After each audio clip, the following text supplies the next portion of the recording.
Everyone, welcome to Save News TV. We are going to have the press conference today with the press secretary and John Curry. They will also be addressing the ICJ verdict on Israel genocide case against case with Palestine that South Africa brought on. So let's get into it. All right, everybody, good afternoon. Happy Friday. A couple things for you at the top, or actually one big thing at the top. This week we saw more evidence that our economy is strong and inflation is falling under President Biden. Inflation has now fallen back to pre-pandemic levels, and the economy grew 3.1% last year, stronger than during the Trump administration. At the same time, wages and household wealth are higher than before the pandemic. In 2023, we also saw prices fall for key household purchases like gas and milk, eggs, toys, appliances, and airfares. While experts predicted a recession, we heard that over and over again last year, President Biden helped grow the economy from the middle out and bottom up. And Americans are feeling the results. 2.7 million jobs were created last year, and consumer sentiment surged 29% in the last 2 months, the biggest jump in more than 30 years. We know our work is not done. President Biden will never stop fighting to lower costs and give hardworking American families more breathing room. This stands in stark contrast with House Republicans, who don't have a plan to lower costs and whose MAGAnomics fails the middle class with tax giveaways for wealthy and big corporations, cuts to Social Security, Medicaid, Medicare, and higher costs from prescription drugs to utility bills. Now, tomorrow, as you all know, have been tracking, tomorrow's International Holocaust Remembrance Day, a time we mourn one of the darkest chapters in human history, when 6 million Jews were systematically targeted and murdered. We also mourn the millions of other victims of Nazi persecution. As the President said in a statement this morning, this year our charge to remember the Holocaust is as pressing as ever. In the wake of the evil attacks by Hamas terrorists on the people of Israel, which amounted to the deadliest attack on Jews since the Holocaust. Additionally, since October 7th, we have witnessed an alarming rise of despicable anti-Semitism at home and abroad, which must continue to be met with our unequivocal condemnation. We must continue to call out Holocaust denialism and efforts to minimize the horrors that Hamas perpetrated on October 7th, including the horrific use of rape and sexual violence to terrorize victims. President Biden will continue to stand up to anti-Semitism and hate-fueled violence at home and abroad, including through the first ever national strategy to combat anti-Semitism he announced last year. This is our charge to ensure we cannot continue to say never again. All right, now as you can see, we have two guests in a room with us today. Since day one, President Biden has led the most ambitious climate agenda in history, unlocking clean energy breakthroughs, advancing environmental justice, and rallying the world's leaders to transition away from fossil fuel. And whether it's historic hurricanes, floods, or wildfires, the science is clear. Climate change is the existential threat of our time. So today, the Biden-Harris administration announced a temporary pause on pending decisions on exports of liquefied natural gas to certain countries until the Department of Education can update the underlying assessments. And to talk a bit more about this is today with us is the President's National Climate Advisor, Ali Zaidi. Ali, thank you for coming back. The floor is yours. Thank you. Thanks, everybody. Today, as Karine noted, the Biden-Harris administration is announcing a pause on pending applications to export liquefied natural gas to non-free trade agreement countries from here in the United States. The department's pause will remain in effect until the agency updates key economic and environmental analyses. These are the analyses that underpin the way the Department of Energy makes decisions about these authorization applications. Specifically, the Department of Energy has said that it will focus on better understanding energy costs and the implications of future exports on energy costs for American consumers and manufacturers. On energy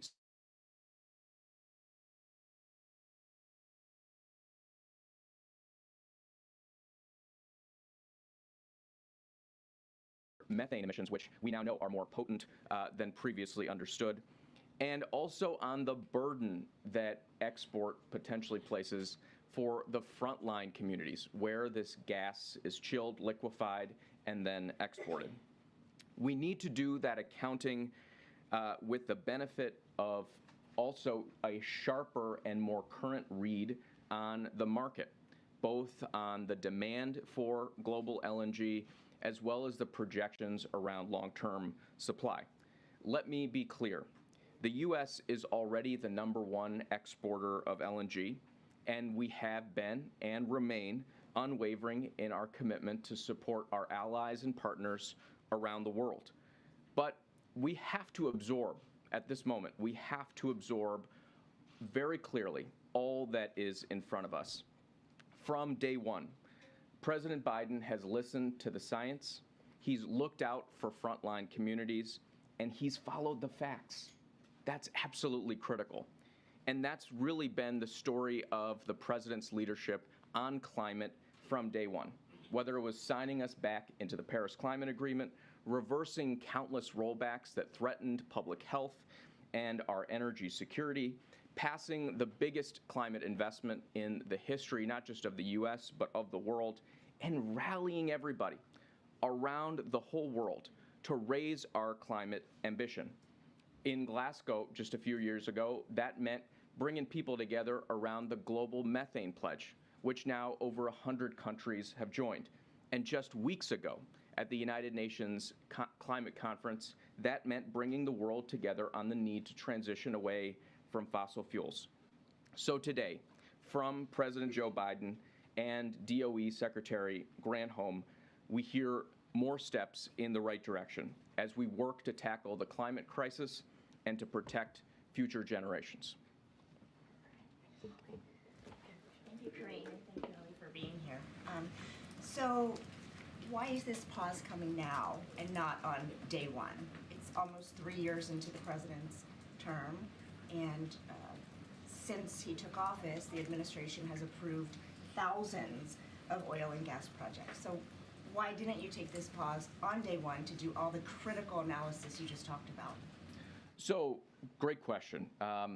The Department of Energy, this analysis that the agency is undertaking, it's not unprecedented, it's routine. And the analytical basis for these decisions, the economic analysis, the environmental analysis, is at this point, in most cases, about 5 years old. We've also seen the market change dramatically over this period of time. If you look just at the United States, which has now become the #1 exporter, we've seen massive build out here of LNG, as well as approvals that would double, just if you look at what's under construction, double the export capacity, just if the projects that are under construction when they come to fruition. So that dynamic has changed. The second thing that we've seen change is our evolving understanding of the environmental implications of this. Look, over the last 10 years, for example, we've started to really understand the potency and threat that methane presents to the environment. Methane is this super polluting greenhouse gas, 80 times more potent than CO2. And in some instances, some scientists believe that it represents about half a degree of the warming we're seeing here.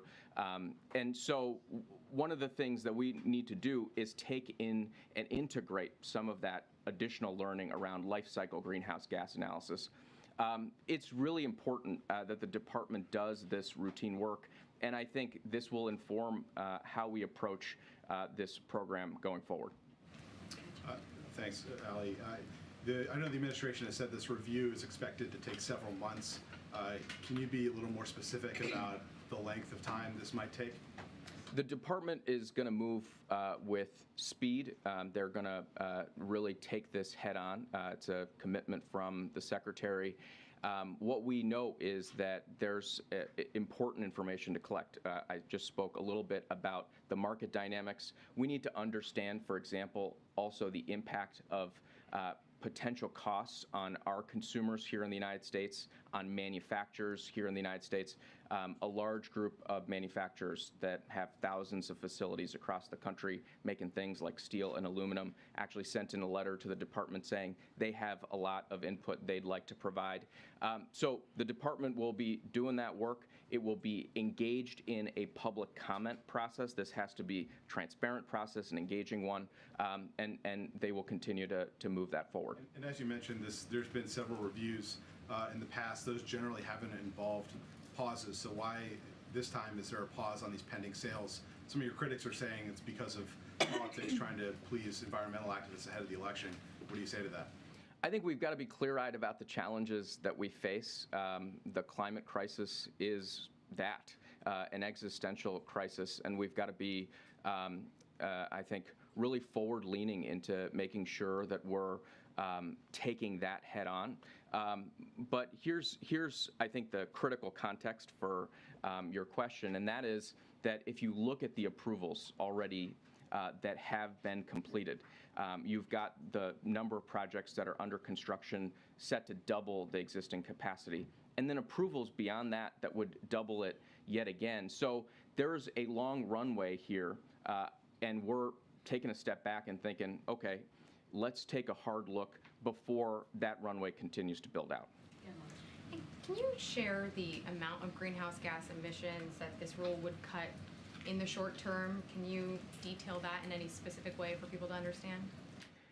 That's I think that's part of what this review is all about, is to understand what are the implications of LNG. We've started to learn more about leakage rates at different parts of the supply chain, upstream, midstream, downstream. We've started to learn a lot about what happens to LNG as it's chilled and then shipped overseas. We're also seeing major shifts in the demand for this product. What is it backing out on the other end? You think about a lot of our allies and partners who use that LNG today actually are on a trajectory to back out that demand, to replace it with things like clean energy and energy efficiency. So this will take all of those factors in and hopefully produce an answer that helps us answer this really important question. And is there a specific benchmark that the administration is trying to reach when it comes to renewable scaling that gets to where you could restrict natural gas exports even further? I think the president's been very clear about his targets and ambition for the United States on climate as a whole. That's getting to an economy that does not put greenhouse gas pollution into the sky by the middle of the century, net zero by no later than 2050, and getting halfway there by the end of this decade. The way we do that is by deploying clean energy. We've already doubled the pace of deployment of technologies like solar and wind here in the United States. Under the president's leadership, we're really seeing a renaissance in the use of technologies like advanced nuclear, folks announcing commitments to invest in that, and plants that were slated to retire staying on to continue to produce clean power. We deployed over 1 million electric vehicles last year in the United States. So I think it's a sector-by-sector strategy pinned down in this North Star goal of getting to net zero emissions economy-wide. And part of that conversation needs to be, as it was at the United Nations conference, how we globally transition away from fossil fuels. This also comes at a time when the world is still grappling with a 2-year-old war with Russia's invasion of Ukraine. What assurances on U.S. LNG can you give allies? And second, can you just also respond to the criticism we've heard today, particularly from the industry, that essentially the administration has handed a win to Russia? Look, we have, I think, beat expectations in terms of our the speed and alacrity with which we've moved to be a forceful ally to folks facing down energy challenges, especially our partners in Europe. Just to rewind, right after the invasion, the Russian invasion, the U.S. and the EU got together. We launched a task force to focus on energy security, and what that looked at was short-term needs, medium-term, and long-term. As part of that, and I think the numbers are really important here, we set targets for how much gas would be delivered to Europe to help it deal with the Russian aggression. In 2021, we delivered 22 BCM. The task force set a target of 37 BCM in 2022, 50 BCM in 23, and 50 in the years that followed. We over-delivered in 22, 56 relative to the 37 target. In 23, 65 relative to the 50 target. And the capacity that we have online and that will come online will allow us to be a really strong partner to our allies. And let's all, I mean, before we make an assessment or draw a conclusion based on what the industry's putting out, let's listen to what our allies are saying.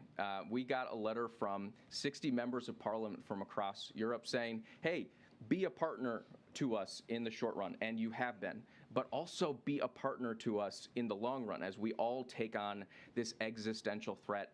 And that's what President Biden, I think, has done so effectively. He listens to the science, he follows the facts, he stands with our allies and partners, he deals with these near-term challenges without taking our eye off the ball on the existential threat that we all face. The President's, I think, delivered exceptionally well on that. Today's step moves us continuing in the right direction. Thank you, Ali. The President, in his statement today, said we will heed the calls of young people and frontline communities who are using their voices to demand action from those with the power to act. To what extent is this a response to activists who have expressed some displeasure with the President's overall record on climate so far? You know, young people have been such a central part of the coalition that really helped I think the President imagine this climate agenda and secure it every step of the way. You see it in him standing up to the gun lobby. You see it in him with student debt cancellations. But you really see it in the President's climate agenda, where he's launched an American Climate Corps, where he's delivered the largest investment in climate, not just in the history of the country, but of the world. He's done it by bringing everybody in. Farmers, ranchers, now part of the solution. Folks who work upgrading buildings, electricians, auto workers, all powering this future. And that's the vision that I think young people are excited about. One that's not about just getting sucked into the doom and gloom of the sky turning orange and the smoke that we breathe into our lungs, but of what we can see together if we get this right. I think young people know they've got in Joe Biden a partner, an ally, a leader who is willing to be forward-leaning and fearless in taking on this crisis and unlocking the massive, massive opportunity that sits on the other side of that. And what's your message to activists who say you should move beyond the pause to actually reject some of these projects? Look, if the question is, does the science urge us to find every single way to move as quickly as we can, faster and faster each day to take on the climate crisis? It does. It's code red. That's what the scientists say. And in Joe Biden, from literally day one, every single day of this administration, we've been creative, innovative, and I think intrepid in finding ways to move faster and faster in taking on this crisis. All right, last question, Ed. Yeah, thanks, Karine, thanks, Ellen. So 32 oil and natural gas industry groups have signed on to a letter saying that the pause sends a wrong message to the allies, but also that it will push countries specifically in Asia to turn to coal plants when they can't get that increased LNG, which we've seen in India, China, Bangladesh, Vietnam, Pakistan, Germany, when they couldn't find enough natural gas. So what's your response to that criticism? I think we've got to be really thoughtful about the interaction of energy supply and demand as we manage through a transition to a clean energy future. And look, I hear you. The industry that produces fossil fuels has a perspective on how to manage that supply and demand. So do the industries that populate our economy and economies around the world. Folks who are making steel and cement, folks who are making solar panels and batteries, folks who are just focused on delivering good products at a good price. We've got to look at all of those things. That's part of the department's analysis, economic and environmental. And in the meantime, you've got a system that is ready to meet our allies and partners where they are, provide that energy security, but we've got to do both of these things at the same time, meet our energy security needs and look at the challenge that we face on climate change. That's what the president has been, I think, uniquely able to do, is manage those near-term challenges, be really, really strong in standing with our allies as they work through the challenges that are right in front of them, and then work on this energy transition to a clean energy future. And you know, we can sort of go through where different groups are, and that's exactly what the Department of Energy process is all about, is making sure U.S. manufacturers, U.S. consumers, they're all at the table providing the input, providing the analysis so that we can come to the right bottom line. But does the pause then push other countries towards coal? That, I don't think that bears out in fact. Okay, thank you so much. Thank you. Appreciate it. All right, okay. Now we have the Admiral here who's going to, Admiral John Kirby, to be precise, who's going to give an update on the Middle East. Go ahead, Admiral. Yeah, I just got a couple of things to get through here with y'all. Today, President Biden spoke with Qatari Emir Sheikh Al Thani and Egyptian President Al Sisi. As a matter of fact, that second call with President Al Sisi just wrapped up here a little bit ago to discuss the latest developments in Israel and in Gaza, including our efforts to secure the release of all the hostages taken by Hamas.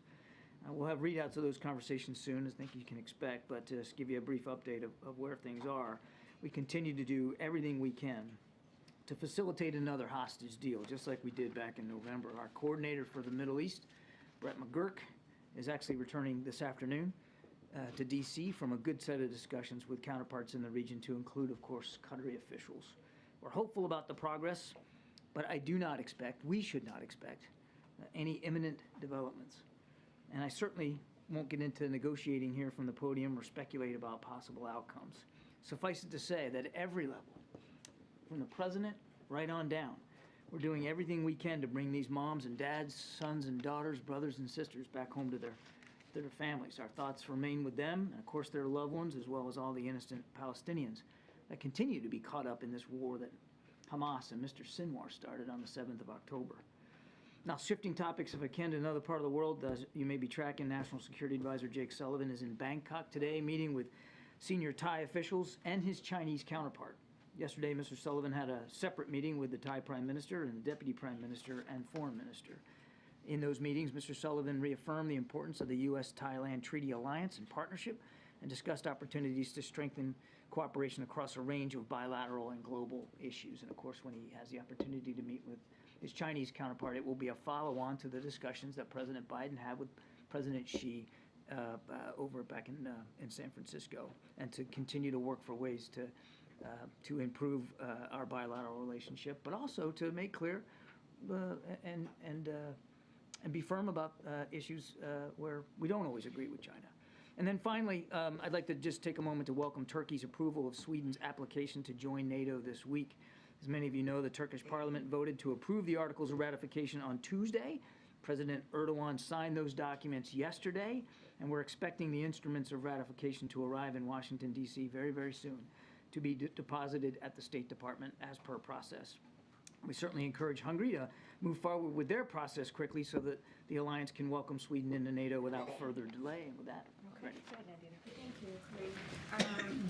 Kirby, I wanted to ask you about the lower court decision ordering Israel to prevent acts of genocide, but it stopped short of ordering a ceasefire.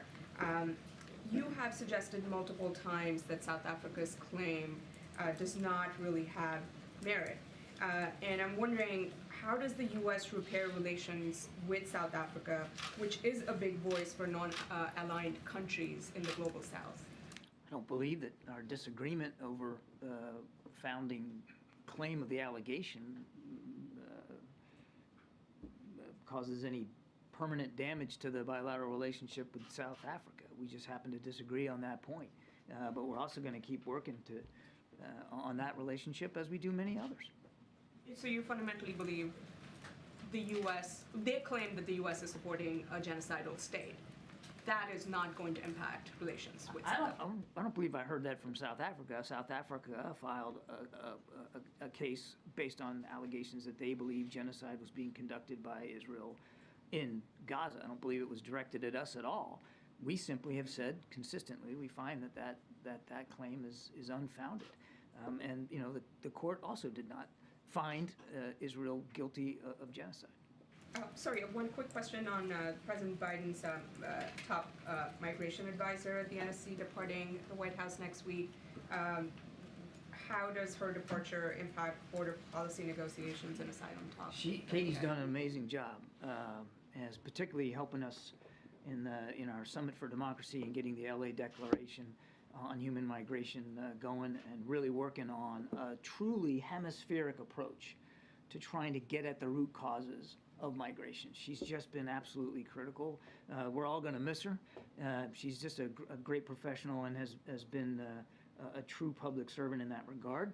She wants to head on back to Chicago, spend more time with her family, and she certainly has earned that after 3 years with the administration.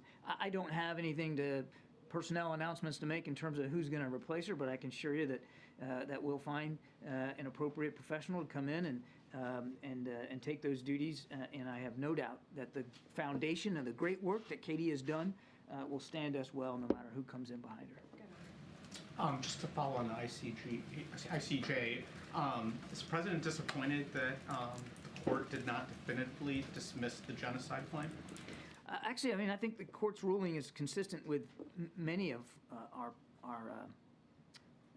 our positions, and much of the approach that we've taken with Israel. For instance, in the view that Israel has the right to take action against the terrorists on the October 7th attack, that they have an obligation to be mindful of minimizing civilian casualties, that they have an obligation to assist the international community to get humanitarian assistance, and all these are things that we have been pushing and urging for as well. In his phone call today with the Qatari Emir, did the president speak with him at all about these leaked comments from Netanyahu, calling the country problematic, and what kind of assurances did he The offer? main purpose of the call was to continue to discuss the possibilities of another hostage deal and a humanitarian pause that would go along with that. So you can't say if that... The main purpose of the call was to talk about the possibilities of getting us back into another hostage deal. And the UN relief agency said that they have fired some of their staff after Israel has accused them of being involved in the Hamas attack. What is the White House thinking on this? I know the State Department has said that they're suspending aid temporarily. Are there other steps that the U.S. is considering taking? Yeah, we have suspended any outlying or yet to be allocated funds for UNRWA, the UN Relief and Works Agency. Pending the results of this investigation, we're obviously going to watch this very closely. We welcome the UN Secretary General and the Commissioner General of UNRWA, their comments today calling for a full investigation. As Secretary Blinken made clear in his call with the Secretary General yesterday, we expect that will be a complete and thorough and transparent investigation. We all want to see that. It's good for everybody. And that those who should be are properly held accountable for that. And as you saw, the UN said even including the potential for a criminal prosecution. Thank you, Karine and Admiral. The death toll in Gaza is staggering, reportedly now more than 26,000. Is there anything at this point that would stop the president from supporting Netanyahu? We continue to believe that Israel needs to get the support that they need to defend themselves against a still viable threat by Hamas, an organization that wants to wipe them off the map. So we're going to continue to support Israel. At the same time, we can still continue to urge Israel to be more careful and more precise. We can continue to urge Israel to get more humanitarian assistance in. Does the president still believe his personal diplomacy with Netanyahu is as effective as it was earlier in this war? It is as vital now as it was on the 7th of October. And I fully expect that you'll continue to see the president and Prime Minister Netanyahu engage appropriately. So to clarify, there is no red line, there is no point at which the president would stop his? I would just tell you that we continue to believe the approach that we've been taking on behalf of Israel to help them, as well as on behalf of the people of Gaza to help them, is showing results, and we're going to continue that approach. Thank you, Karine, and thank you, Admiral. When the president spoke with Netanyahu 1 week ago, did he press him to scale down the Israeli military option, and did he talk about any time frames for when he would like that to be done? As an example, the president stressed that he is not in it for a year of war, according Gee, to could it be that reports. you're referring to some certain press coverage, huh? Can you confirm? I cannot, and I'm not going to get into more detail about the call. We gave you a pretty fulsome readout. I was up here talking about the call. Prime Minister Netanyahu and the War Cabinet have a big job in front of them. We're going to continue to make sure that they have the benefit not only of American security assistance, but American advice and counsel, which we've been providing since the very, very beginning. How much of the president's asks to Netanyahu have to do with his concerns about how the war is impacting his chances of re-election? It's not about American asks. It's a conversation that we're having with Israeli leaders about how they're prosecuting this conflict, this war against Hamas. And from the very beginning, we have not been bashful about offering our insights, our perspectives, our lessons learned from our own experience with urban warfare in places like Iraq and Afghanistan, and we won't be bashful going forward. And does that mean that there are going to be things that maybe we don't see exactly the same way that the Israelis look at it? Yeah, probably will. It has and it will going forward. That's what friends can do. That's what allies can do. But I'm asking, how much is the president concerned that this war is impacting his chances of re-election? The president is concerned about Israel's right to defend itself from a legitimate terrorist threat. The president is concerned about the humanitarian crisis that's going on in Gaza right now. People in desperate need of food, water, medicine, and fuel so that they can drink fresh water and subsist. The president is concerned, as I said at the very outset, with the 100+ hostages that are still being held by Hamas and other Islamic Jihad groups there in Gaza, and making sure that they get home to their families. I mean, my goodness, just today, those 2 calls, he's working at this personally at his level to see if we can't get them home. That's what he's concerned about. He's not looking at the clock in the electoral calendar. He's looking at the clock in terms of the lives that are at risk in Gaza right now, hostage lives, Palestinian lives, and you know what? Even Israeli Defense Force lives, because they keep taking casualties. That's the clock he's worried about. Thank you. Thank you, Karine. John, this ICJ ruling, it's going to be part of a global conversation on this conflict. Does the ruling and the subsequent proceeding, will it impact U.S. Policy or messaging at all? Policy or messaging on what? Conflict in Gaza. I mean, I know that you've stated, or the statement has said that, this goes in line with what you've been saying. Yeah. But going forward, do you believe that it will change you, will sway the president? It's hard to see that. I mean, I think we'll have to watch. This is obviously just a provisional order by the court. We'll have to watch how the process plays out, but it's difficult to see that it alone is going to change the approach. As I said, the president believes the approach we have been taking has been getting results, and we're going to keep at that. And I understand that the ICJ order does not call for a ceasefire, but more than 150 countries have, and more than 1,300 American scholars, and the majority of American voters are also calling for a ceasefire. So how would you respond to criticism that President Biden at this point is really out of touch with what Americans want, and also what the world demands of U.S. leadership on this issue? The president would like this war to end too. He would like to see the people of Gaza, the Palestinian people, live in peace and security. He believes in that too. And we are pushing for pauses in the fighting so that we can get hostages out and aid in. I mean, absolutely. We don't believe that right now a general ceasefire is the best approach. But that doesn't mean that the president isn't respectful of the wide range of views out there, or the desire to end the violence and end the war. Of course, he doesn't want to see the war go on one more day than it needs to go on. But they do face a very continued viable threat from Hamas that they have every right and responsibility to go after. And just really quickly on the Jake Sullivan meeting, what was Jake's message to Wang Yi on Taiwan? Was there anything new that was conveyed? anything that's more urgent in light of Beijing's increased intimidation on Taiwan? As far as I know, the discussions with Wang Yi are just beginning and ongoing, so I mean, I can't talk about it in the past tense, and I'm sure when Jake gets back, we'll be able to give you a little bit better sense. Thank you. The fact of the matter is that ICJ has not dismissed the allegations against Israel with respect to genocide. They do believe that those allegations warrant further investigation and deliberation. So do you stand by the words that you used earlier this month to characterize those allegations, that they're meritless, counterproductive, and completely without any basis in fact whatsoever? Yes, ma'am. And what are you basing that off of if the UN's top court believes that there is a plausible risk of genocide? They're specifically directing Israel to prevent and punish the direct and public incitement to commit genocide, and again, have not... It is not found that they are committing genocide. They are not dismissing the case, and they do believe they are committing genocide. We have no indication that that's going on, Sabrina. We just have no indication that they are deliberately trying to exterminate the people of Gaza. Well, the ICJ specifically cited inflammatory statements that were made by Israel's defense minister referring to Gazans as human animals, the president of Israel saying the entire population of Gaza is responsible. Do you not see that as risking incitement? Comments like that are certainly also counterproductive and unhelpful, no question about that. But we haven't seen indications that the Israeli Defense Forces are getting up out of the rack every day, putting their boots on the floor and saying that their whole effort is to go exterminate the Palestinian people. They're trying to eliminate the threat that Hamas poses.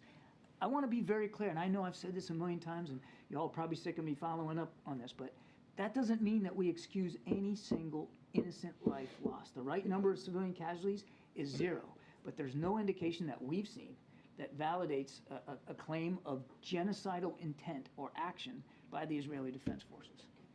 Thank you. John, you said this month about the UNRWA, you can't hold them accountable for the depredations of Hamas. How about now?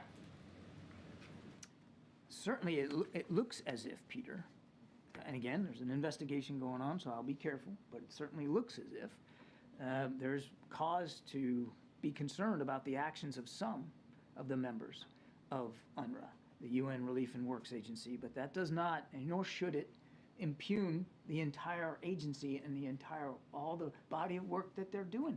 They have helped save literally thousands of lives in Gaza. They do important work. Doesn't mean that there aren't some folks in that group that need to be punished for potentially these kinds of behavior, but that doesn't impugn the entire organization. That's bad, though. If there are 12 people who are accused, it's bad. It's bad if there's one. It's bad if there's one. That's bad. And the U.S. is giving them money. How much money? We have suspended we have suspended. Before the suspension? I don't have the dollar figures here, John. Peter. I'll take the question and get back to you, but we have suspended unallocated funds pending the outcome of the investigation. Who does this White House vet? Because we know that people coming across the southern border are not vetted. Now we know that people that are getting hundreds of millions of dollars of U.S. money are not being vetted. So who do you guys check out? It's interesting that you're combining the two. The border in this, but let me just give me a second. It's not like we don't have a process at the border, and there is a challenge there, and the president does want to get more border patrol agents. But this idea that just there's no vetting and there's no proper immigration enforcement going on at the border just does not comport with reality. There's a lot of work needs to be done to get better at that, but put that aside, because that has nothing to do, and you know it has nothing to do with UNRWA and Gaza. What this administration is doing and how It is a UN, resources are being used. It is a UN agency, and yes, we have contributed to their work, and that work has been meaningful, and it has been important in places like Gaza. But we also are willing to hold them accountable for this particular incident and for the alleged behavior by these particular employees. And as I've said, wait, just give me a second now. As I said, we want this investigation to be complete and thorough and transparent. And if in the investigation it's determined that people need to be held accountable, then obviously we want to see that too. But up until today, the U.S. policy then has been, we don't negotiate with terrorists, but we will give them hundreds of millions of dollars. Come on now, that's conflating here. This is not, that's like saying the whole UNRWA is a terrorist organization. You know who is a terrorist organization? Hamas, not UNRWA. Now, if the investigation proves that, in this case, I think it's about a dozen employees were assisting Hamas, and even to the point of maybe even, involved in hostage taking, then absolutely they need to be held to account. And we will, although we've already suspended any additional allocations to UNRWA, we'll certainly consider additional, depending on the investigation, whether that requires any additional changes in the way we support UNRWA going forward. Thank you. I'd like to ask about the logistics of moving people from kind of place to place within southern Gaza. We have reports that the Israeli military ordered evacuations from Khan Yunis and some of the places where people had already moved to. What is the guidance for where these Gazans are to go at this point? I don't know that I'm qualified to speak to that. I mean, the Israeli Defense Forces have been doing the best that they can to try to inform people about where to go and where not to go, and where safe passage is. But we're not privy to that process, and I don't think it's an appropriate question for me to answer. Okay. What we do, just in general, want to make sure that they have provided safe corridors and safe passage for people to get out of harm's way. They've done that in the past. Our expectation is that they should do that going forward. And I wanted to go back to something that Selena had asked earlier about the relationship between Prime Minister Bibi Netanyahu. Is there a sense thus far that the advice that you are giving, I guess, is being counseled and heard and listened to? And I guess I ask this in part because we've had, on our air, someone like Senator Chris Van Hollen, who's been rather outspoken that it seems like Netanyahu is not really abiding by the respect and guidance that is being given by this administration. And so is it your sense that he's listening? And if not, how do you adjust or change behavior if there are no consequences? We believe that the Israeli War Cabinet and the Israeli Defense Forces have been receptive to our advice and counsel on our lessons and perspectives. And we know that in many cases it's led to actual changes on the ground, opening up Kerem Shalom, providing safe passage from the north to the south when they were operating in the north, moving in on the north in smaller forces than they were, relying less on airstrikes. I could go on and on. They have been receptive to a lot of the things that we've wanted to see them do. It doesn't mean that we're going to see eye to eye on everything and every aspect of the way they're prosecuting this operation. Their operation. They are a sovereign nation. We provide our advice and counsel and the lessons learned. They have to make these decisions, and they have to answer for the decisions that they're making or unmaking. That's really for them to speak to. But we are confident that we have the connective tissue with our Israeli counterparts to be able to provide that perspective. Thank you so much. I have a question on Haiti. So today, a court in Kenya blocked the government's decision to send police forces to Haiti as part of an international mission. Yeah. So the administration has been very supportive of that move. So what are the next steps here? Are there alternatives? What are the next steps for Haiti? As we understand it, the government of Kenya is appealing that court decision, and I think I let it stand there. That's really for them to speak to. It's an internal legal and judicial process in Kenya. We're still very grateful for the government of Kenya's willingness to participate in a multilateral, multinational security posture there in Haiti. We still think that's really important because the gangs and the thugs and the criminals are still causing a lot of chaos, mayhem, killing, violence. And the people of Haiti deserve a whole lot better than that. So we're still supportive of the mission set, but I'll let the government of Kenya speak to this appeal. Thank you. Thank you. Admiral. This gentleman. Thank you. Coming back to Taiwan, Taiwan's defense ministry has reported that since December 7th, 54 Chinese balloons crossed the median line. Roughly half of those entered Taiwan's airspace, and 16 crossed over the island. Are you aware of these incursions, and what do you think is the purpose? Yeah, we're aware that there were some of these surveillance balloons that were flown, particularly before and around the time of the election. And as I said at the time, these are questions that the Chinese government need to answer. What was the purpose and what they were doing? I don't. It wouldn't be appropriate for us to answer that question. Clearly, we made at the time asserted that there should be no interference in the people of Taiwan's ability to conduct free and fair elections. Thank you, Karine, and thank you, John. I have two questions. It is known that North Korea is planning various provocations for targeting this year's general election in the South Korea and the presidential election in the United States. What are the United States' preparedness measures for the possibility of North Korea intervening in the elections? No foreign actor, state or non-state, should interfere in our elections, period. And we're going to be just as vigilant in this election cycle as we have been in past about doing what we can to identify and thwart any attempts for election interference. Based on the North Korea's missile provocations so far, do you believe that North Korea actually has the ability to attack the United States? I think I'll refrain from getting into intelligence assessments. We know that the North Koreans continue to pursue advanced capabilities, including ballistic missile capabilities that they want to have. They want to be able to achieve long-range outcomes, and I think. But look, obviously, we're going to do what we have to do to make sure we can protect the United States, protect our allies and partners, and the president has devoted more capabilities into the region and has worked really hard with our counterparts in Japan and South Korea, particularly on trilateral cooperation, to be able to defend ourselves. Thank you, Karine. Back to the ICJ, I want to follow up on Sabrina's question. There is a ruling that says 15-2 that Israel should not destroy evidence of crimes against Palestinians. Do you agree with that ruling at least? Again, with making it clear that we haven't seen such crimes, and we've seen no indication of such crimes. Obviously, we respect the court's role as an arbiter of solving peaceful disputes, and we would not want to see anybody, should there be that kind of evidence in any situation, move to destroy that evidence. And all the collective incidents that we've been asking you over the month, whether it's a civilian who's carrying a white flag that's being shot dead, whether it's desecrating of graves, whether journalists who are being killed or targeted. Can you tell us, when you said that you relayed this message to the Israelis, how can we get some kind of accountability? How can we get answers for all these questions that collectively you call incidents and you cannot comment on each individual incident?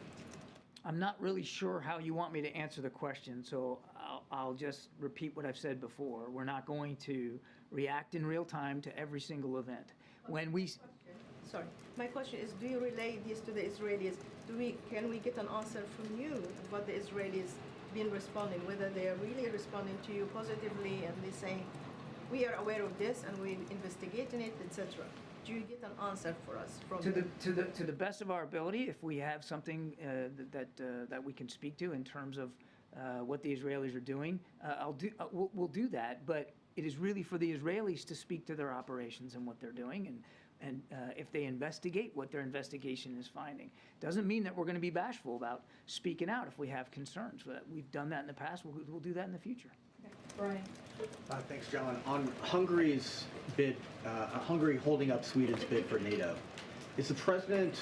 What's the president's understanding for why Hungary hasn't approved Sweden's bid for NATO? I don't know that we would agree necessarily that Hungary's holding it up. I mean, they've already indicated that they're going to move on this, and as I said in my opening statement, we urge them to do that quickly now that Turkey has.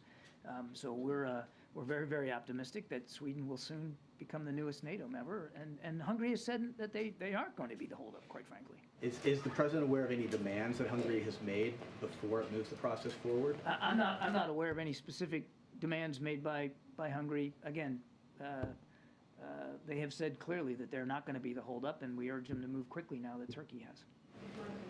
Thanks so much. Admiral, we know that Director Burns is traveling to Europe for these potential hostage talks, but you said at the beginning of your remarks that we shouldn't expect any imminent developments on that front. So is that your way of just lowering expectations for any outcome? No, that's just my way of being honest with you about where we are in the process. I mean, I'd love nothing better than to be able to stand up here on Friday afternoon and tell you, we're there. We're not.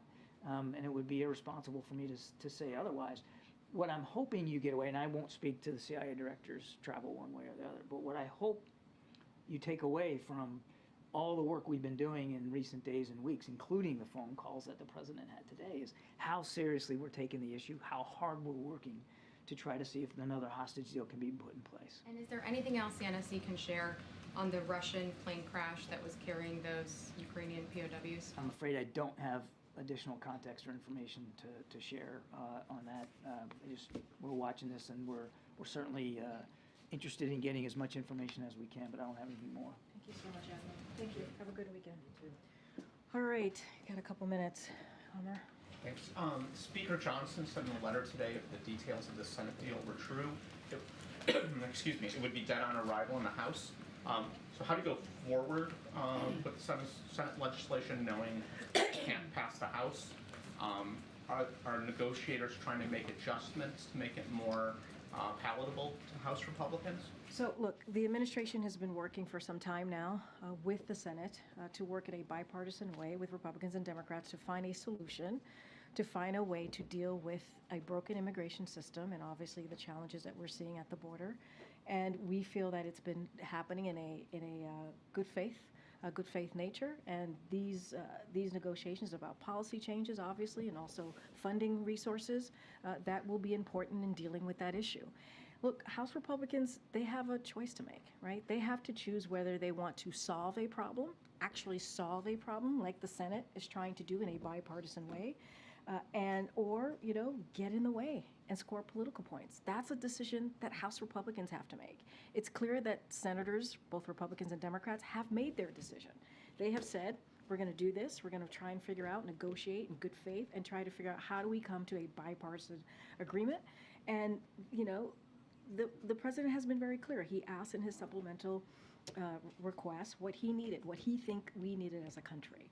What was the emergency ask that he had for our country in as it relates to our national security? House Republicans, they have to choose. Do they want to help, or do they want to score political points? Just one thing quickly. The year anniversary of the East Palestine derailment is, I think, about a week away now. When's he going to go? And it's been almost a year. Yeah. Is this becoming more of a hindrance to the president and a sign of almost insensitivity by not going? I'm not sure it's a sign. I wouldn't say it's a sign of insensitivity. Let's be clear here. From the moment, the day of the derailment that we saw in East Palestine and what the community had to deal with, within hours, we've had federal assistants, federal employees on the ground within hours. And that was because of this president, right? Because he understood what that community would be going through. So we were proactive, and we got folks there within hours. We're talking about EPA, Department of Transportation, we're talking about FEMA, HHS, CDC, and we've been on the ground. Folks have been on the ground since that day. And this is a whole of government approach. So, and the president's going to continue to ask Congress to act. Obviously, there's a rail safety act that needs to be strengthened, and the president's going to continue to do that. As it relates to the president's trip, obviously don't have anything to announce at this time. When it is appropriate or helps the community for him to be there, obviously he will be there. He's done that. It doesn't matter if it's in a rural area, urban area, suburban area, red state, blue state. The president has always been there to assist and be there for the community. So when it is helpful, he certainly will do that. But I want to, you asked the question about insensitivity, but the president did do exactly what the community wanted him to do, or that was right for the community, was give assistance within hours of the derailment. And we're holding, let's not forget, we're going to hold accountable Norfolk, Suffolk. Like, we are going to make sure that they actually, stay to account what they caused on the ground with this derailment. Thank you, Karine. Back to the border negotiations. Can you share anything about where the president stands on scaling back his parole authority? I want to be no. I hear you, and I get the red lines, and I get where we stand, maybe policy-wise on particular issues. There are negotiations happening, as you know. You hear me say this almost every time I've been at the podium for the past month or two, as we talked about this. But we want to be careful because we want to give them the space to have a good faith conversation, to have a good faith negotiations about what real policy changes, I won't say substantial, but real meaningful policy changes that they can make to deal with the broken system that we see in the immigration system. I just don't want to get into characterizing or laying out or through what our policies are on particular issues, because we just don't want to get in the way of that. The moment I say something, the moment it goes into the room of the negotiations, and we just don't want to do that. Okay, got it. And then, does the president have any response to at least 25 Republican governors signing a joint statement supporting Texas in its standoff with the U.S. at the border? So here's what I would say. My message to those, how many governors in that letter? I believe it's 25. 25 at governors. least. I would say to them that, are they, you said Republican governors? Yes. I would say to them that if they truly want to help with the issue at the border, with the immigration system, that they need to talk to the congressional members, the senators in their state. That's what they need to do. They need to ask them to make sure that they have the resources they need within their respective states to take action, right? To actually deal with a broken system. The way that we deal with this is legislatively. The way that we deal with this is for Congress to act. And so that's what those 25 Republican governors need to do. They really want to help. They really want to assist. They really want to see change with the immigration system. They really want to fix the challenges that we see at the border. Then they should talk to their senators and their congressmen or congresswomen who are in their states. That's how we get this going. And we are appreciative of the senators right now, both Republican and Democrats, who are doing just that. And we want to come to a bipartisan agreement. Yeah. Last night, Alabama executed a man with nitrogen gas, which is the first time that new method has been used. I'm wondering if the White House has any reaction to that. Yeah, we do. The reports of Kenneth Smith and his death last night obviously is troubling. It is very troubling to us as an administration. It is very troubling to us here at the White House. It underscores why the president support the Attorney General's moratorium on federal death penalty, pending review of the policies and procedures governing its use. The president has long said and has had deep concerns with how the death penalty is implemented and whether it is consistent with our values. So we are deeply troubled by it, by what we heard about Kenneth Smith's death, and so it is just troubling to hear. Thank you, Karine. How concerned is President Biden about Trump weighing in on these border negotiations, especially considering how much influence he has over the Republican Party? Does he think it's appropriate? I mean, look, that's for the Republican Party to speak to. Seriously. I mean, I want to be really mindful because that's candidate Trump speaking, right? So I want to be careful as upcoming elections that you hear me say as often as I can. Got to be careful as a federal employee. There's something called the Hatch Act, as you all know, so don't want to comment specifically on him. But look, there is a real issue, a real challenge at the border. There truly is. The president understands that. The president has said that himself. And we know that the immigration system is broken and it has been for decades now. We want to get that done. We want to fix that. We want to take steps to get to a place where we can deal with the issues at hand. And that's why he put forth on his first day a comprehensive immigration policy. The president's taking this very seriously. He's taking this very seriously on behalf of the American people. But in terms of what's happening right now, is the president concerned that politics is getting in the way? Given the circumstances here, what he was just saying about what Speaker Johnson had said, how can there still be optimism that this can move forward? There's optimism because what we've seen in the Senate are Republicans and Democrats coming together in a bipartisan way to find an agreement. That is optimism. That is optimism. It's been happening for the past couple of weeks, couple of months now, and we feel that is an optimistic look on, both folks from both sides of the aisle coming together and having those negotiation conversation on real ways to fix the problem, to fix the broken immigration system. So yeah, I think that's you all see this in the way that politics is today. The fact that we're seeing that in the Senate, that's a good thing. That's a good thing. And I already said, House has to make a decision. They have to make a decision. House Republicans have to make a decision if they want to be part of the solution or part of the problem. Has the president spoken with McConnell since inviting him to the White House? So I don't have any calls to read out. As you know, as you just laid out, they were here just last week, and this was obviously a conversation. The border security was a conversation for during that meeting. Obviously, it was about Ukraine and getting that all important continued funding for Ukraine, but obviously that came up. I just don't have anything else to read out. But I would say folks here in our administration and obviously the Office of Legislative Affairs have been in constant communication with senators over the border security bipartisan agreement negotiation, and so that has continued and that will continue. Go ahead, Karen. Thanks. A couple questions on artificial intelligence. There were fake sexually explicit images of Taylor Swift all over social media this week, likely generated by AI. How concerned is the White House about the misuse of this kind of technology? And does the White House want to see Congress move forward on legislation that would make sharing, posting images like that a federal crime? So I'm glad you asked that question because it is alarming. We are alarmed by the reports of the circulation of images that you just laid out, false images to be more exact, and it is alarming. So while social media companies make their own independent decisions about content management, we believe they have an important role to play in enforcing their own rules to prevent the spread of misinformation and non-consensual intimate imagery of real people.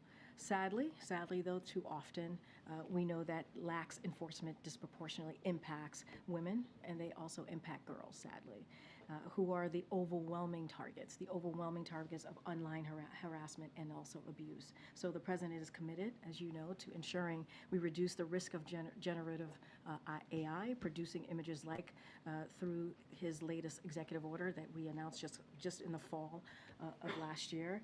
So this problem is not new, and it's one that the Biden-Harris administration has been prioritizing since day one. We have taken this very seriously. Again, this is alarming to us.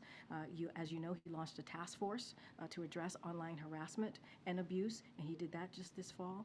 The Department of Justice launched the first national 24/7 helpline for survivors of image-based sexual abuse. And so our commitment and that we will continue to do and continue to take action and make sure that we continue to work on this. And again, this is very alarming, and so we're going to do what we can to deal with this issue. Should there be legislation too moving forward? Yeah, there should be legislation, obviously, to deal with this issue. But as I just stated, the president has taken action, whether it is a task force, whether it's the Department of Justice doing what it can with the 24/7 online assistance. And so we're going to continue to do what we can from here. Of course, Congress should take legislative action. That's how you deal with some of these issues, obviously. But you know, it is alarming to us, and we're going to continue to do what we can from the federal government. Okay, Francesca. Thanks, Karine. Following up on the border talks, I assume there have been no conversations with Speaker Johnson since they were at the White House either. I don't have any conversations to read out since last week. Sure. And in his letter today, he also said that House Republicans would move forward next week with impeaching Secretary Mayorkas. Given these strong differences of opinion on the border, how realistic is it really that there is a deal that it can even pass that would pass the Senate and the House at this point? Look, we have to be optimistic because there is actually conversations happening in the Senate. There are, in a bipartisan way, right? And so we feel confident about that. It's been happening in good faith, right? In order to have negotiations, you have to have it in good faith, and that's what we believe. There has been progress in their conversations, and so we are optimistic about that. Now, as I stated moments ago, multiple times already in this past couple of minutes, House Republicans have to make a decision here. They have to make a decision on if they want to be part of the solution or part of the problem. That's on them. That is on them. I'll say one thing about the impeachment of Mayorkas, or the proceedings to impeach Mayorkas. It is shameful. It is shameful. That's how they want to use their time, wasteful time, to try to impeach Secretary Mayorkas. I think it is shameful, and what they should do, which is the premise of your question, is work with us, work with Democrats, work with Republicans, work with the senators who are actually trying to do something to find a solution. Does the White House believe that House Republicans are intentionally dragging out these negotiations until after November's election? House Republican, which negotiations? On border security. I mean, they're not even, until after the election. Look, they have a choice to make. The negotiations right now are happening in the Senate. They're working towards a bipartisan agreement. We appreciate that. They've been happening in good faith. We think it's headed in the right direction. They've been doing it for the past couple of weeks, past almost months now, and so we think that's important. House Republicans have a decision to make. They do. They have a decision to make. Go ahead. If I could go back to the execution from last night, could you talk in a little bit more specifics about what exactly the White House finds so troubling about it? Was it the prolonged death and the pain? And then also, did President Biden himself have a reaction? So I have not spoken to the president about this, so I don't have a reaction for you on him specifically, but obviously the president has spoken to this. This president has spoken to he's spoken to how it is indeed, how he had deep concerns with how the death penalty is more broadly, right? The death penalty is something that he has deep concerns, and he feels like the way it's implemented, and he questions, right, deep concerns on whether it is consistent with our values. So that is something for sure that he's been consistent about. It is troubling. The use of nitrogen gas, of course, it is troubling. It is troubling to us, and so there's been a moratorium from the Attorney General on federal death penalty, a pending review. We need to look into this pending review of the policies and procedures. And so, yes, there's a more broad, obviously, concern of the death penalty, and the president has been very consistent about that, has been very clear about that. Thank you, Karine. Just back to the border, does the administration think Texas is failing to comply with court orders around the placement and removal of razor wire? Well, I mean, the Supreme Court is the highest, law, court of the land. It is, and they made a ruling, and on Tuesday, as you guys probably saw, DHS sent Texas a letter outlining the access Border Patrol needs in Shelby Park, for example, to do their jobs, and demanding Texas confirm this access will be honored. Border Patrol needs to have access in order to do their job. They just do. And, what we're seeing from Governor Abbott, you've heard me say this over and over again, they're making it harder. He's making it harder for Border Patrol to do their jobs. They need access. And right now, they don't have that. And it's under the Constitution of the United States that federal law is the supreme law of the land. And any conflicting state is preempted. That's the law. So you think they're failing to comply with the court's orders? I mean, it's the law. It is literally the law.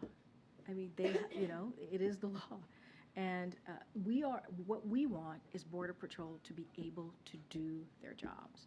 And right now, Governor Abbott is getting in the way. And you see it, DHS sent a letter on this. I would refer you to to what they wrote. Is DHS still trying to work with the Texas National Guard? Look, DHS wants the Border Patrol agents to have access. They want them to be able to do their job so that they can follow the law. When Border Patrol is trying to have access to that area, they actually are trying to enforce the law. That's what they're trying to do. And Governor Abbott is getting in the way of that.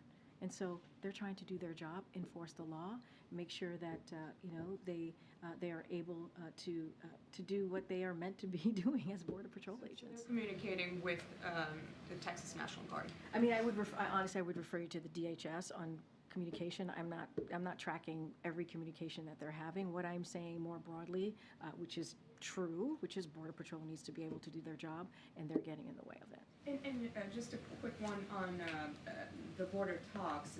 We understand, we and others have reported that the White House has said that they would accept limiting parole at the border as a condition in the Senate border talks. Can you confirm? I cannot confirm that from here. I'm going to let the negotiators have their process, go through their process. We think it's happening in good faith. We think there's been progress, and we want to see a bipartisan agreement here. Okay, awesome. Karine, if I can go back to the death penalty, I just wanted to seek clarification on the administration's position broadly on this, because I do know that federal prosecutors are seeking the death penalty for the Buffalo shooting incident that, of course, was a horrific tragedy. But I wanted to understand, is it the administration's position that the death penalty as a whole should not occur? And if so, how do you reconcile that with the Justice Department? So here's Department? what I would say is there's a moratorium currently, right, on the federal executions while the Department of Justice is reviewing, right? They are reviewing this process, reviewing the policies, reviewing procedures governing in the use, and I think that's what's important. And the president always has had deep concerns with how the death penalty is implemented. He always has. So there's a moratorium, there's a review happening. We're going to let the review continue via obviously the Attorney General's office. Does the administration support the seeking of the death penalty in Buffalo? There is a moratorium, there's a review on that. I'm just going to leave it to that. I'm not going to speak to any particular case at this point in time. Thanks, Karine. A recent Joint Center for Housing Studies report from Harvard found that a record half of U.S. renters are renting. Their rent is more expensive than they can actually afford, and for those considered to be most burdened, obviously Black and Latino households, they're paying as much as 50% of their earnings on rent, and rent is still higher than pre-pandemic levels. Considering some of these successes that the White House has lifted up, whether it be the GDP report or this recent inflation report, how do you weigh that success compared to this type of data where renters are clearly needing relief? So let's talk through the Harvard study for a second. It goes through the end of 2022, so I want to be clear about that. And over the course of 2023, just past year, we saw incomes rise faster than prices, and many market-based measures of rent stabilize, which I think is important to note.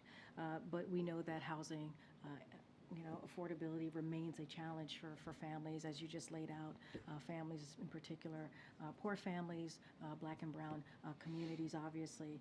And so while for decades there has been no action at all as we talk about housing affordability, and this president has taken some action to making sure that we're lowering housing costs.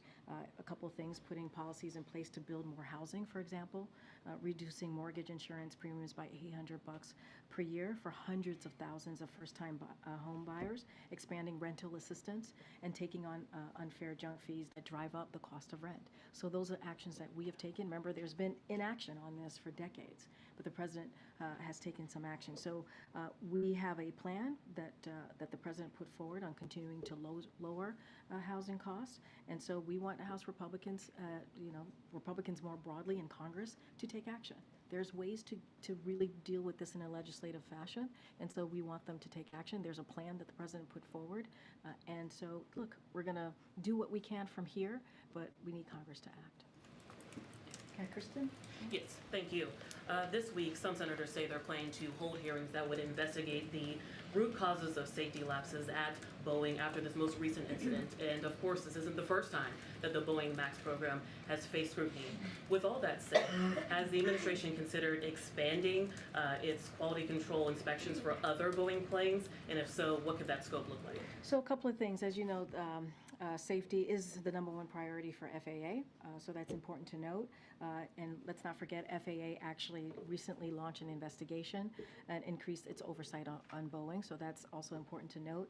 This week, the FAA informed Boeing that it will not grant any production expansion of MAX, including the 737-9 MAX. And additionally, added to that, the FAA approved a thorough inspection and maintenance process that must be performed on each grounded Boeing 737-9 MAX aircraft. And so any specifics on that, obviously, you would have to go to FAA to get more information on those particular things. But there's an investigation. FAA has launched one. We want to make sure that safety, when it comes obviously to flying, is safe. That is their #1 priority. Is the administration satisfied with what Boeing has done so far? Look, there's investigation. We're going to let the investigation move forward. Obviously, FAA is on top of this, and so we're just going to, I don't want to get ahead of what's currently at hand right now. Yeah, Jared. Given the urgency on the Ukraine aid portion that I know the president has been pressing upon members of Congress, and where they are in talks on the border and immigration, has there been any consideration, or is there a thought that at a certain point in time these two issues are going to have to be separated from the supplemental? We are very much continue to be where we've been for the past couple of months since the president put forward his supplemental, his national security supplemental back in October, which is this supplemental ask is all of it is important, all of it. And we want Congress to act on every part of the request that the president has made. We're having these border security negotiations in the Senate in a bipartisan way. We want to come up with an agreement, but border security was also obviously in the supplemental. So that is where we're focused on. We're focused on moving all of the supplemental requests that's been asked by this president, that was asked back in October. That has not changed. So there's not a concern that as these talks continue and even make progress, that you're going to run out of time to kind of get Ukraine what it needs? I think you've heard from NSC, you've heard from the Admiral, we've already run out of time. We have, as it relates to Ukraine. The funding for Ukraine ended last year, the end of last year. So we have, and we've seen what Putin has done, right? He continues to, the barrage, the attacks on Ukraine just intensified. It's intensified. And so that is what, that's been the consequence of the lack of action.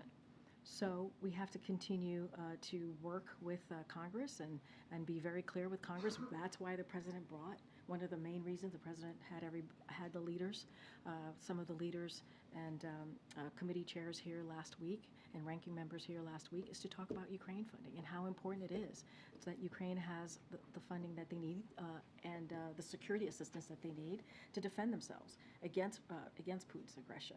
And what that means, not just for their national security and their democracy, but for our national security too. We know very well what happens if you don't stop a dictator. We've seen history. If you don't stop a dictator, what could happen, right? And so the president has been very clear about that. We need to help Ukraine. I guess that's my question, is why not separate the two then? Right now, we're moving in a fashion where we want to see the President National Security Supplemental move forward. There is a reason, I said this moments ago, there's a reason why the President puts forth a supplemental plan, right? It's because he sees it as an emergency. He sees it as an important request on behalf of the American people. Thanks, Karine. President Trump, former President Trump yesterday said that he was encouraging all states to send their National Guard troops to the border to help Texas and to move migrants back across the border. Do you have any response to this effort to have states take on federal immigration policy? So look, I've been pretty clear about, these states, if they really want to help and assist, if they want to help get more resources to deal with the border, the challenges at the border, they should be calling on their senators and representatives to join the administration and working in a bipartisan agreement to get that done. That's our message. That's what we'll tell all the governors, the Republican governors, obviously in particular. Look, Border Patrol needs they need resources. They need to be able to have these resources to do their jobs. The immigration system has been broken for decades. You hear me say this over and over again. Not just me. It is the truth. It is the fact. And so in order to deal with this, we need policy changes. We need funding and resources. So that's what we would tell them. We would tell these Republican governors to talk to their representative. Call on them to take action. Call on them to take action. Can you speak to President Biden's relationship with Governor Abbott? I know there's been a lot of back and forth. There are court cases. How is that relationship? Well, they've had opportunities to meet a couple of times. The president has been in Texas. You've seen it for yourselves, how they have engaged with one another. And, we've been we will not shy away from calling out what we see as political games from the governor because it is not safe. It does not protect our communities. It doesn't help Border Patrol to do their jobs. So we will continue to call that out. That's not going to hold us back. But the president, he is a president for all Americans. It's not about the governor of Texas. It's about the people of Texas. Because you hear me say this, and he has said this, he's a president, for red states, blue states, and that's who he cares about. He cares about the people of Texas and the American people more broadly across the country. I know I have to start going. Go ahead. Yeah, go ahead. Yeah. Thank you so much. In the letter that you mentioned that DHS sent to Texas Governor Greg Abbott, they asked Texas to give CBP full access to Shelby Park by today. As of a couple of hours ago, about like an hour or two ago, Texas National Guard hadn't taken down the raisin wire. They still had these barriers up. I guess, is the president concerned that Texas doesn't seem to be backing down or listening to the letter that DHS sent? And I guess how does the administration plan to respond if they don't, give DHS access? So I'm going to let DHS speak to how they're going to respond. Obviously, DOJ speak to how they're going to respond. What I will say, it's shameful. It's shameful that politics is being played here. Political stunts are being done here as we're trying to deal with an issue that Americans really care about, right? And all we are asking for is Border Patrol to have access to an area so that they can enforce the law. That's what they're trying to do. They're trying to actually do their job to enforce the law. That's what Border Patrol agents are meant to do, and that's what they're trying to do. And you have politics being played, and you have a governor getting in the way of that. And so it is shameful that we continue to see these political stunts and we continue to see these political games, it is not safe. It does not help solve the problem. It does not help solve the issue. All right, and now I have to wrap it up. Go ahead, Brian. Thanks a lot, Karine. I had a question on the border. With the president's emergency asking, he's asked Congress to for more money to hire more Border Patrol agents, to hire more officers to vet people who want to come in to make sure they have legitimate claims. Should the American people be prepared for the situation on the border to get worse if that money is not approved? So look, I'm not going to get into, read the future and how things are going to turn out. What I can speak to is what we're trying to do right now to deal with the challenges, to deal with the broken system, the immigration system. That's what I can speak to. What I can speak to is what the president has asked for. You just laid out. He asked for more border agents, obviously. He's asked for 2,000 to hire 2,000 more border agents and law enforcement officers, install new drug detection and technology to stop fentanyl from coming into the country, going into communities, hire more immigration judges and asylum officers. That's what was in his plan. That's what he's asked for. That's what he wants to see. Now we're having a very important conversation with the Senate Republicans and Democrats. We appreciate that. We think Congress must act. They need to act. And that's how we're going to deal with this issue. If you think about it this way, too, 3 years ago, more than 3 years ago, the president on his first day put forward a comprehensive immigration legislation and put it forward to Congress. If Congress had taken action 3 years ago, they had taken action, worked towards that, we wouldn't be where we are today. We just wouldn't. But now we're having these conversations, and hopefully we can get to a bipartisan agreement. Okay, Andrew, you have the last question. Thank you. On the subject of the border and the Texas Guard, I understand you want to refer some of these questions to DHS because DHS controls the Border Patrol, but at a certain point, Texas National Guard soldiers and National Guard soldiers from other states are being used to frustrate federal authority. They are being used to get in the way of federal immigration enforcement and to flout a court order from a federal court. At what point does the president step in and say, enough of that, these are American soldiers, I am federalizing the National Guard and ordering them to let the Border Patrol do their jobs because they took an oath to the Constitution and I am their commander-in-chief? When does enough become enough? So I'll say this. I'm not going to speculate on any actions the president could use. I'm just not. I'm just not going to do that. It is very clear, and I would remind everyone that the circumstances under which the federal government can mobilize a state's National Guard are outlined in the law, right? So that I'll leave that there, but I'm just not going to get into speculations on any actions the president's going to take at this time. And I'm going to reiterate, if these Republican governors actually cared about doing something to deal with the challenges at the border, about doing something, real meaningful actions, right, to deal with the immigration system that's been broken for decades under Democrats, under Republicans, not just this president, then they would reach out to their representative, their congressional representatives, their senators and Congress members in their state who I'm assuming they know well. I'm assuming they've worked with them on issues that deals with the federal government. They should talk to them and say, hey, we need you, Congressman X, we need you, Senator X, in my state to work with Congress, to work maybe with the senators who are the Republican and Democrat senators who are doing this process, going through the negotiations. We need you to work with them so that we can so that we can deal with the challenges at the border. That's an easy ask. That is not difficult. That is something actually easy to do. It does not take much work from them to make those requests and to talk to their congressional members that they probably talk to and speak to about many other issues as it relates to their state and the federal level. I understand you're talking about the political process. It's not a political process. Wait, hold on a second. It's not a political process for a governor in their state to talk to their congressional members about taking legislative actions. That's not politics. That's just the right thing to do on behalf of their constituents.